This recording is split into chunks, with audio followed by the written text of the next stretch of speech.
For as long as I could remember, conversations have always been a way to transfer wisdom, whether it's generationally, whether it's from your peers, or even your loved ones.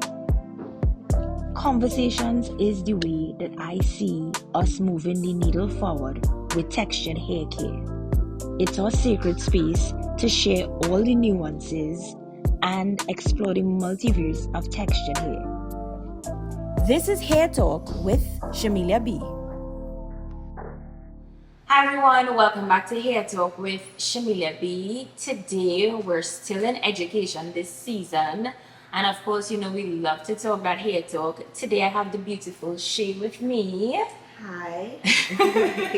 We're happy to have her because Shay has an awesome story, and I'm so honored that she decided to unpack with me.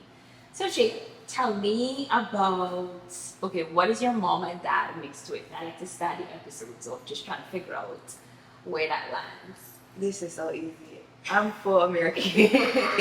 African American. Both sides? Yes. Okay, so what is the texture of your parents' hair? Thick and coarse. On the spectrum of the letters and the numbers, are they like in the fours? All the way forward. Okay, and you're the same thing? Yes. Okay. Nice. But I will say, my dad has a very soft texture hair, so I do get some of that from him. Nice. Do you have siblings? Yes. Does everybody have the same texture? Somewhat, but my sisters are very fortunate. They have hair similar to yours. So they are able to like tame their hair better and stuff like that. But for the most part, everybody else. That's cool. All right, so let me take you back down memory lane.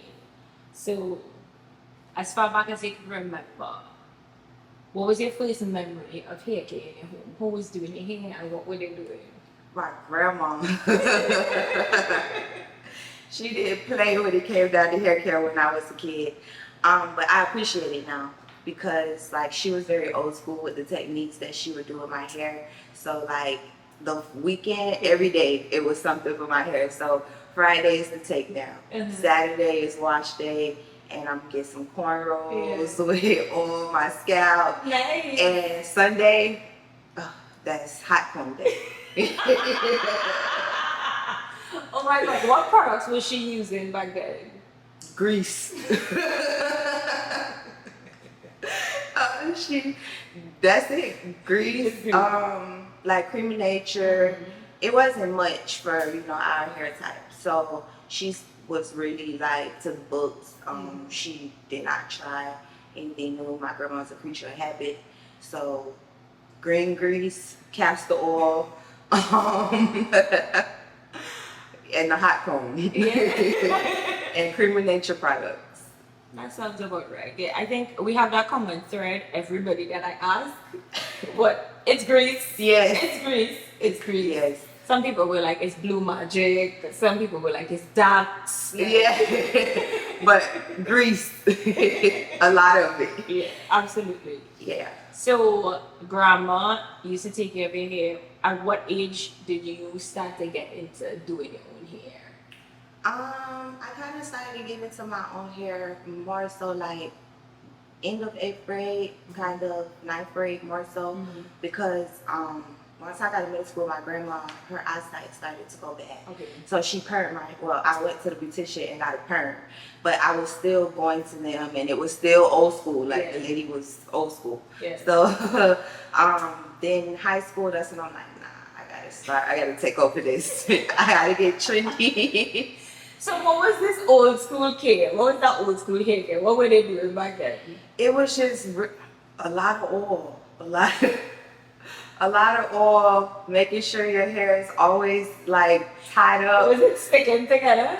It wasn't like bad. Like you was nice and pressed, but it was just not trendy. You know, you will see like on the little Just For Me boxes, you want curls and this, and it was just really old school. Like it wasn't up to date at all. But I would, I wore a lot of flat wraps. Okay. Yeah. Nice. So, the old school, they can get you right. Oh yeah, that's true. So transitioning from that into you wanted to be trendy. What was trendy hairstyles back then for you? Quick weaves and sew-ins. Like ninth grade, it was a lot of bundles. That's when like bundles first came out. Bundles, or we were even still doing pack hair. Yeah. So Yeah. What was the name of that brand? Was it Free Dress? we used to do like premium. Okay. Sensual was if you was a it girl, you had sensual. But yeah, we were doing a lot of quick weaves and sew-ins and things like that. Were you doing it for yourself or were you going to like friends? Like what was the... It was a blend. Okay. At first, because I was always into hair, I would like to, I had a set beautician. That was another rule for my grandma. I couldn't chair hop. So I had to find a set beautician. So a friend of the family, she did hair. So I would go to her. But I was always nosy. I would always watch them when they did my hair. Like I would even like, I get a mirror so I can see what you're doing.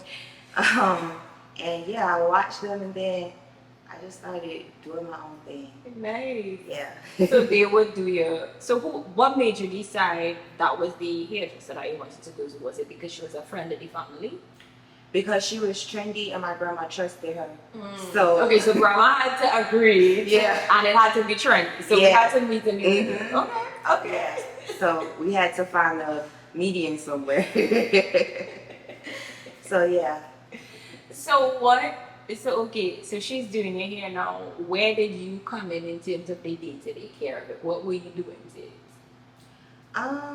Honestly, it was all about my leave out, really, because at that point, we had to stay, tip top. Yeah. So our hair was always done. Yeah. And I just would have to make sure, the style stays up to par. Yeah. So making sure my leave out was nice and laid. So you were flat ironing or hard combing?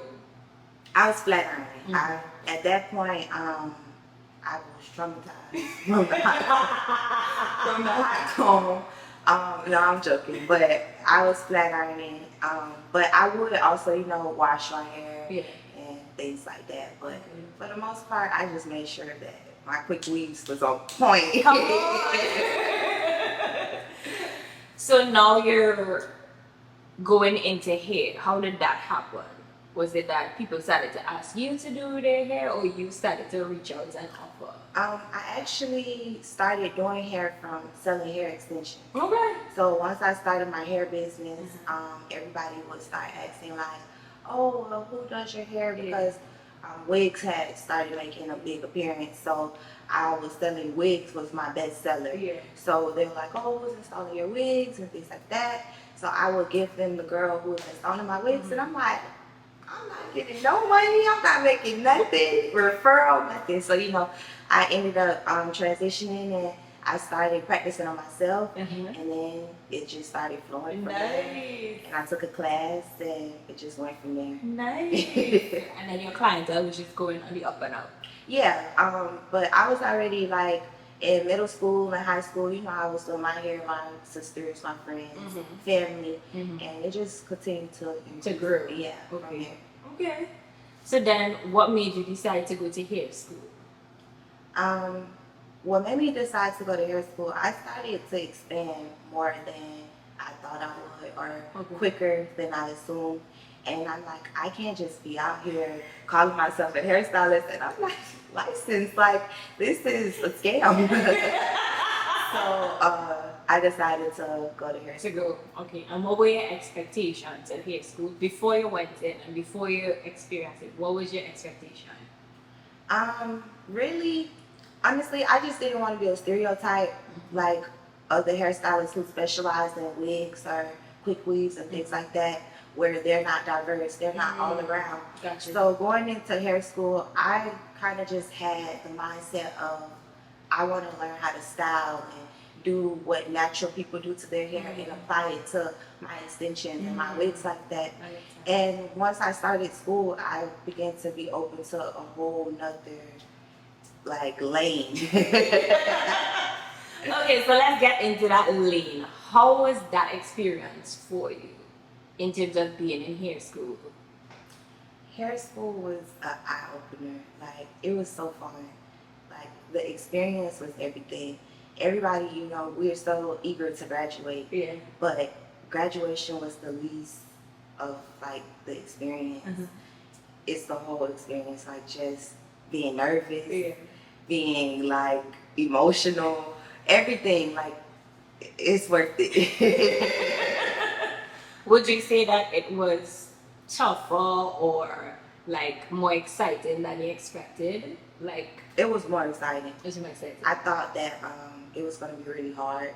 I thought it was going to be challenging. I really expected to be in a school-like environment where I'm slammed with tests and I'm just really under pressure because I'm in school. But actually, I just felt like I worked in a salon. Yeah, okay, that makes sense. And how was that navigating school and having a business on the side? What was that like? It was challenging because school hours were so long. But for the most part, if you want to do it, you're going to get it done. Yeah. So you just have to want to put that work in Yeah. and be able to find your balance, but you also have to give yourself a break. Yeah. So I was able to do it, but I also had to choose what was most important for me at the time and take a sacrifice and know that the sacrifice is worth it. Yeah. So. Yeah. How do you feel about what you learned with regard to texture here in school? Textured hair is fun because you can do so much with it. You can go straight, you can style it different. It's a lot of things that you can do. And I just feel like textured hair should be put on a pedestal more than what it is. Absolutely. Is there something that you wanted to learn more of in school with regard to like textured hair, or do you feel like it was just enough for you to go through? No, absolutely. I would definitely want to learn a lot more. In school, actually, I didn't learn anything about textured hair more than what I've already knew. Yeah. But it was okay for me because I already knew that. So you would just be giving me more information. I didn't know about other textures or how to style hair or, you know, the techniques that they taught me. So I was like appreciative of, you know, being able to learn what the school taught me. That's why, you know, I chose the route I did. Yeah. But they should, you know, include more information because now as a student leaving cosmetology school, I want to go and take the techniques I learned from school with the texture hair I learned with and learn how to do those techniques with texture hair as well. So now that's an extra step I have to take for myself. Yeah. So, you know. And how do you decide where you're going to learn about texture hair? Do you go to like classes? Do you do online courses? Are you going to shadow a hairstylist? Like, what do you think is your route that you're going to? I want to do it all. You know, I don't feel like in this industry we're always a student. So whatever I can learn, I want to learn it. So each way of learning is different. Yeah. So whether I'm taking a class, that may be a group class where I get to hear other people's questions and see what their challenges are versus, you know, an online class where I could keep playing that back over and over again or shadowing someone where, you know, that's someone who's actually in the field doing it every day. Yeah. So you have that expert knowledge where you're seeing what they're doing, picking up on their techniques. So I wouldn't do it all. As you should. Because as you're right, you're absolutely right. Like you learn differently from all of them, you know. Yeah. So what is your specialty? Like what do you feel like you're good at and what do you feel like is the direction you want to go in? I feel like I'm good at like lace wigs and what I do now with my hair business with extensions, but also I like layers and cutting. I'm really good at that.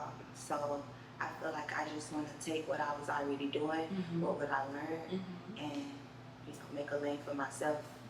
So how does that look? Is that like customizing wigs? Is it like how does the two of them come together?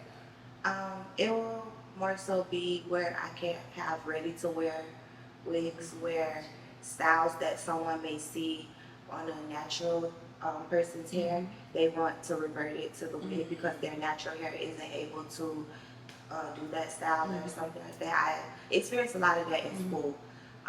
Ladies would want a certain style to achieve a certain style, and their natural hair isn't able to do that, or they're just someone like me who like to have different looks. So I really feel like that is something that would help women be able to express themselves. Yeah, absolutely. Because you may be afraid to try a haircut or a color, and you can just try a wig. Yeah. You know, if you don't like it, you can always go back to normal. Yeah, because it isn't a permanent change. So walk me through how you would create like a ready-to-wear wig. Like, what would that process look like? Ready-to-wear wig, it will automatically, come from the vendor, so it'll already be pre-made, and you'll just customize it to whatever style that you would like, whether it's layers, highlights, a mullet, like whatever you want to do. Like, you could be creative. Yeah. So it'll already be styled. You just have to literally take it out the box bag and put it on, and you're ready to go. Yeah. Okay. And so is it that people come to you via social media? How do they find you to basically see the available options and then get it from you? What they would do is, I'm just starting the ready to wear from what I learned from school. So that's my next project. Gotcha. Yeah. But originally, how I run my business is they'll find me on social media. I try to get outside and, pass out flyers and not just... How is that experience? It's actually fun. Really? I like to be hands-on. I like to be in the field. So it's fun to be able to, dress up, go outside, talk to people, network, and I really enjoy networking. Where do you go? Because let me tell you why I asked you that. So I had set a goal for myself, and I said, okay, I'm gonna try to hand out at least 10 flyers every day, right? So the first day, it worked. The second day, I went to like this specific area, and I just didn't feel like handing out any flyers because I just didn't feel like anybody was connecting. I'm like, this is not like my ideal clients. Yeah. I don't know like that. No. You have to find your area. The energy has to be there for sure. But what I do, I just get in my car and I go. And wherever I end up, that's where I end up. But I go crazy sometimes. Sometimes all day. They're like, where were you? I'm like, it was content day. We had to get out there.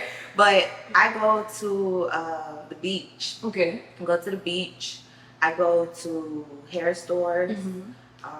Even though, that's a little competitive, but I go to the hair stores, go to wherever my ideal client is or where I would think they would be, I try to go there. So I try to think about what they like, what they are into doing. So girls who wear nice hair and care about their appearance, they're at the mall, they're at Sephora, like different places, Starbucks. So I'm at Starbucks often, so I try to make my money back from Starbucks. So I put a flyer here and there. Have you ever met any resistance with like the company staff telling you that you're not able to hand out flyers or anything like that? No, I haven't experienced. Okay, that's good.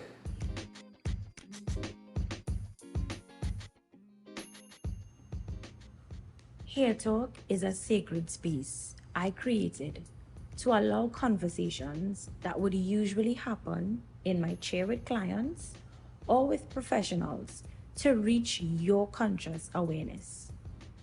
The care and play of textured hair is my life's work. It's my contribution. I know India told us I am not my hair, but truthfully, I am.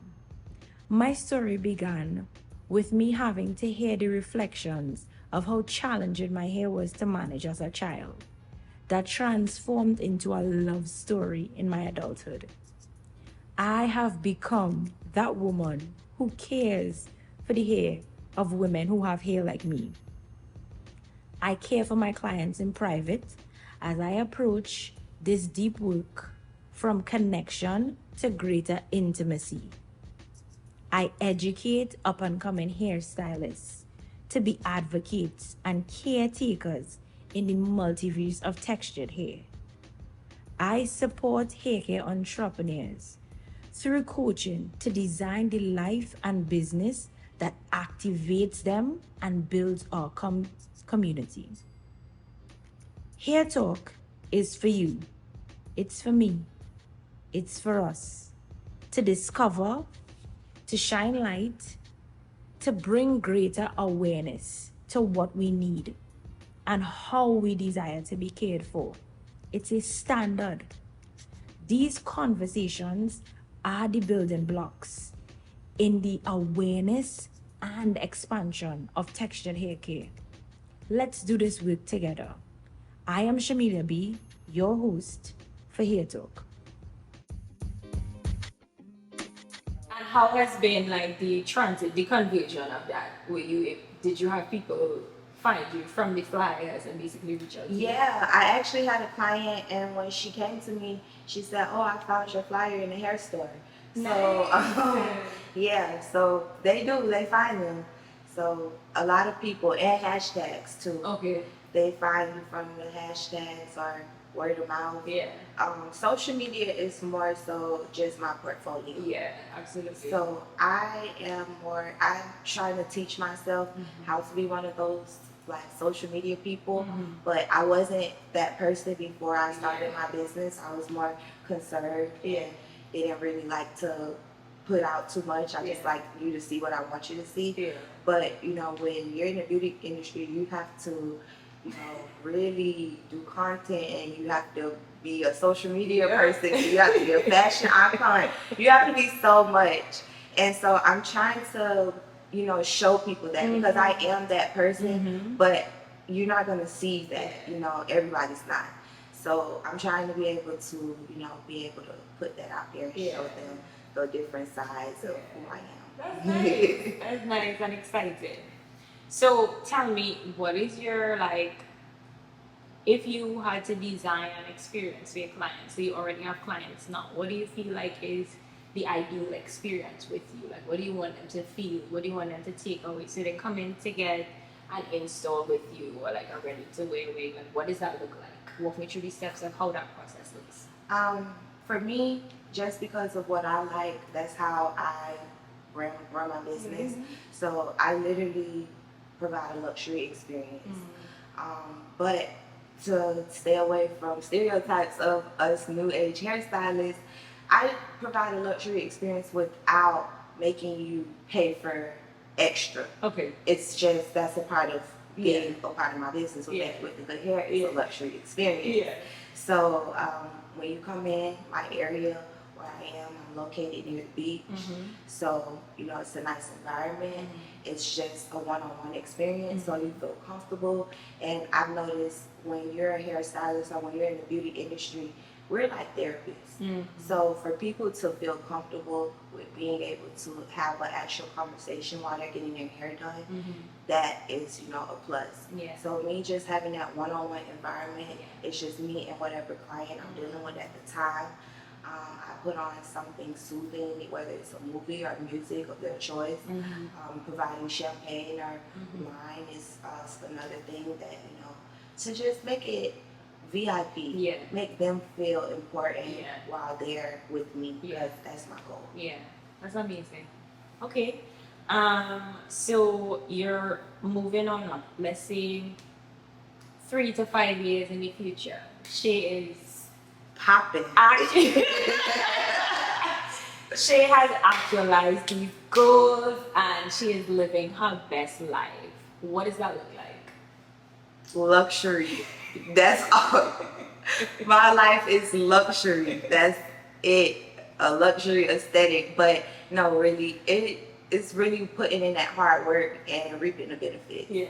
So I'm trying to create generational wealth. So I'm just really 3 to 5 years from now, I'll probably be more busy and into something else, with a new venture or something, or expanding. Like I said, I'm always gonna be in a mindset of I'm a student, so I can continue to grow, because you have to learn the techniques and things like that. But 3 to 5 years from now, I'm gonna be expanding on the big screen. Yeah, but my business, Becky with the Good Hair, it will be one of the best. You know, I want to be one of the best hairstylists, hair companies that's known. Like, I want to leave a legacy. So 3 to 5 years, that legacy will be being built. Nice. So that's sale of extensions, ready to wear wigs and services. Is there anything else that you want in that supply chain? Is there anything else that you're gonna put in there? Knowing me, I'm sure there will be, but as of right now, You'll find it. Yes, as of right now, that's just what we're doing. I mean, that market is huge. Yes. It's huge, and like there's a huge demand for, like, you know, wigs and in stores, and like I just see so much of it in terms of Black women enjoying the diversity of it. You know, like even you with this blonde hair, not a lot of Black women can go to blonde or with their natural hair, and then it's like their hair still be healthy. Yes, and that's me. Like, I was always afraid of chemical damage. Yeah. So I never bleached my hair. I always just did a rinse just to, you know, manipulate it. But I love me being blonde. And I'm able to still protect my natural hair and accomplish the looks that I like. So. She loves it, guys. She loves it. What type of support do you feel like as an up-and-coming entrepreneur in the hair industry, a hairstylist? What kind of support would you say you need from where you are right now to that 3 to 5 year goal? What do you need in terms of support? Does it look like classes? Does it look like coaching? Does it look like mentorship? What do you feel like you need to basically help you keep elevating or ascending to the next level? I need all of that. I need networking. Networking is number one on my list because I feel like when you know people, it gets you places. You know, you're able to be put in doors where you may not even be present yet. So networking, doing classes to continue to advance my techniques and my skills. A mentor, I always feel like you need a mentor because it's always someone who knows more than what you know. So whether it's a mentor who has been in the game for 10 years or they just know a little more than you do, I always feel like you need a mentor. But all of that works hand in hand. It does. Do you have like any friends in the industry who's at your level that you guys kind of talk about it, accountability partner? Hey girl, what you doing? Oh, I just tried that, like that type of. I have really, I network with a lot. I gained a lot of friends from I gained a lot of friends from cosmetology school. With being able to network with them in the hair industry and things like that. But also too, just outside, I have a lot of business entrepreneur friends who, even if it's not in the business industry, that they're able to still say, okay, we need to do content, we need to promote, we need to do this. So, you know, even just having entrepreneur friends is able to motivate each other, even if we're not in the same industry. Yeah, that's nice. That's amazing. All right, so there's a Shay somewhere out there listening to this podcast recording. She's fresh out of high school, probably last year. She knows she loves beauty. She enjoys getting her quick weaves. She is ready to go into it. What are you going to tell her? What do you feel like she needs to know? Don't be scared to take risks. Don't be afraid to take risks. Always stay true to yourself. Follow your dreams. Even when they don't see your vision, keep pushing and show them. Make it come to fruition so that they can see what you see. Because if you don't bring it to reality, they're always going to feel like they were right. So just follow your dreams, stay consistent, stay true to yourself, and just go for it. Absolutely. Go for it. So, there's so much about texture here that personally I enjoy, and you know, like I always say this is my lane and this is my space, and I call it the multi-fuse because I feel like there's so much iterations of texture here. Like every person I've basically done a podcast episode with this season have all been students in the textured hair world, and each person has like their own take on it. And it is amazing to see that there are so much young women coming up who still have like this desire and this drive and this passion to just move it that much forward, you know? And just these conversations for me, because like I was explaining, I said, the conversations that we have is what I feel like brings awareness to people. Yeah. Because a lot of people don't know. Yeah. Right? And when they have that new information now, it's like that is what is going to open up their perspective. So now they're trying to learn. They might even go and ask a few more questions. But then once they realize it and they get the information, it now leads to understanding. And now we could see why textured hair education is absolutely important and imperative in the hair space, because we have a thriving industry, you know. We have a plethora of black women out there who need support, who need persons who are knowledgeable, skilled, gifted, who cares, desirous of, you know, just making you guys look fabulous and awesome out here. And we just need to make sure that they get the education that they need. Yes, because what I've noticed is it's easy to not know what to do with textured hair. Like you may feel like, oh, I do this, but that's not what works for your textured hair. And I learned that just for myself with caring for my natural hair, because I transitioned back. I no longer get relaxers, so I'm a texture girl. So, and I love it. Transition. Wigs. You felt like you could get the benefits of these look that you want without having to. It happened by accident, actually. Okay. When I first started selling my extensions, I was doing wigs and frontals, and I didn't need to put a relaxer in my hair because I have fine hair. So the relaxer wasn't really good, but that's all we knew at that time. So I wasn't relaxing my hair because this new invention had came out, and it was working for me. And one day I went to get my hair done and to get some braids. My cousin, she's like, girl, you're natural.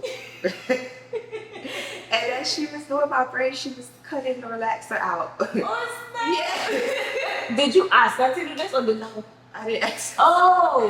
She helped me out though. She saved my life.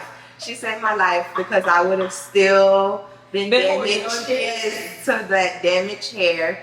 So she saved my life. And once I took out my braids, I was, you know, in that ugly state. But it was okay though, because I had my wigs and it helped me to promote my hair because I'm like, oh no, I'm not going out like this. So it helped me to promote my wigs, and I transitioned and I will never go back. Nice.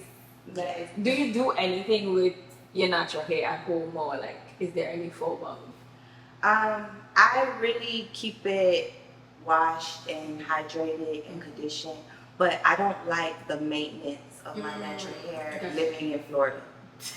So because of that, and I'm not really a person who likes to wake up and do a lot. I like to kind of be already ready and just fix it up. So me being in my natural state requires a lot of work before bed, once you're getting ready to go out. And you know, it could be compromised before you get to your destination. You never know. Yeah, so leave home looking one way and then it's like yeah. So one dark cloud and your life is ruined.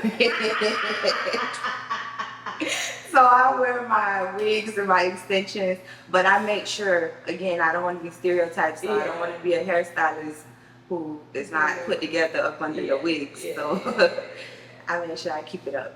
Yeah, and like I love that you say that, because I truly believe that we could have space for everybody and what they like to do. Like I have space for natural hair clients. I also have space for clients who love texturizers and relaxers.